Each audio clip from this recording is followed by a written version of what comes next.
Alors dans le projet, il y a vraiment on pourrait dire qu'il y a deux phases, quoi. Il y a vraiment la première phase de conception des papiers peints, même si nous on était déjà en train de discuter beaucoup sur ce projet qu'on est en train de monter ensemble.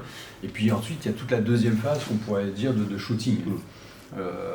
Et entre ces deux phases, il y a eu toutes les rencontres avec des professionnels, avec chacune des femmes rencontrées. Et puis toi, tu as eu un gros travail de post-production sur chaque photo. On est parti, nous, on n'était pas du tout, on n'avait pas du tout dans l'idée de rencontrer des associations. En fait, j'ai commencé par poster sur Facebook, savoir s'il y avait des femmes qui étaient intéressées. Et là, j'ai eu de très très belles, j'ai pu faire de très très belles rencontres. Gladys en fait partie. Ouais. Mais en fait, on s'est dit à un moment donné, parce qu'il y a des gens qui se proposaient qui n'avaient pas subi de violence. Donc, en fait, on s'est dit, on va pas aller vers la comédie, c'est pas possible. On avait vraiment besoin, à un moment donné, de rencontrer vraiment des femmes. Il nous en fallait beaucoup plus. Donc là, on a commencé à travailler avec c'est la mairie d'Elbeuf, Linda, qui nous a proposé, elle, de rencontrer des associations. La deuxième phase, ça a été de rencontrer ces femmes. Et là, c'était un choc un peu parce que des femmes très très timides au départ, puis qui sont livrées petit à petit, parce que voilà, je pense qu'elles nous ont fait confiance quelque part. Nous, on avait l'objectif de rencontrer 9 femmes, voilà, parce qu'on avait l'image d'un carré de 3x3 pour éventuellement un très grand format sur bâche, quelque chose comme ça au début du projet. Donc et puis 9, ça nous semblait déjà conséquent en termes de rencontres, de peinture, parce que ça supposait 9 fonds.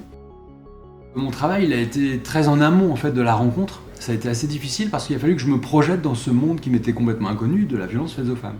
Donc j'ai essayé de transposer toute cette violence psychologique, éventuellement les violences physiques, et comment pouvait naître une spirale infernale, l'idée d'un enfermement, l'idée évidemment des hématomes, de la cardation traduite en peinture. Moi je parle de papier peint, mais c'est vrai que quand on entend le mot papier peint, on pense à un truc industriel, voilà. En fait, c'est un papier peint original ou un papier peint d'exception puisque c'est une pièce unique. En fait, il n'y en a pas d'autres. Donc je travaille sur un papier exprès pour l'huile, c'est de la peinture à l'huile, sur papier spécifique en 300 grammes, voilà. Et je pose mes papiers au sol. J'ai fabriqué une sorte de pont roulant qui me permet de flotter, de rouler au-dessus de mes papiers peints, parce que là il y a juste un lait, alors là c'est celui en 140, j'ai des laits en 150, et puis ça peut aller jusqu'à 4,20 m comme ça, par exemple sur 230 pour un pan de mur complet. Donc là, il y a un fond d'or qui est peint d'abord, qui va sécher. Et puis ensuite, je viens retravailler avec différents bleus. Et à chaque fois que je viens travailler une nouvelle couche, je la dégraisse, ce qui permet de faire réapparaître les couches antérieures. Donc c'est une sorte de sédimentation picturale. Et constamment, je viens redécouvrir les couches antérieures. Ça sèche, ça sédimente. Donc il y a tout un processus chimique de dissolution. Donc c'est ce qu'on voit ici. Et puis un processus chimique où le pigment ne réagit pas de la même façon.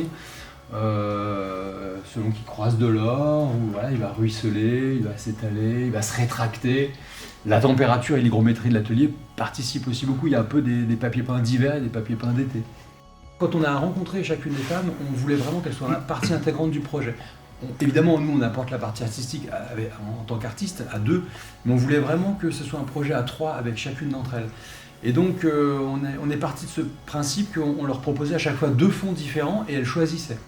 Voilà, selon leur état d'esprit au moment de la rencontre ou de la distance du vécu par rapport aux violences, elles ont fait des choix entre 2 papiers peints. J'en ai peint 10 en fait au total pour 9 modèles.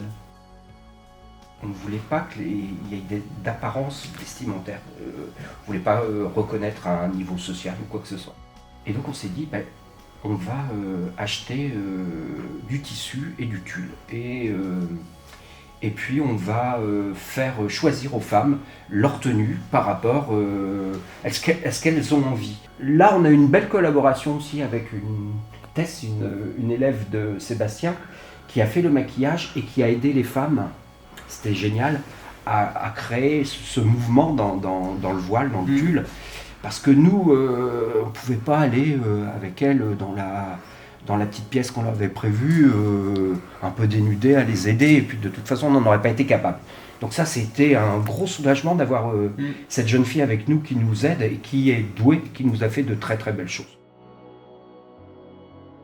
Alors effectivement, dans les 10 fonds que j'ai préparés, pour être vraiment précis, il y a effectivement 8 papiers peints et 2 toiles. Donc pour Hélène ici et puis Olavo de Mila, ce sont deux toiles. C'est déjà des grands formats, on est sur du 120F, donc 195, 130. Et effectivement, c'est des toiles tendues sur châssis.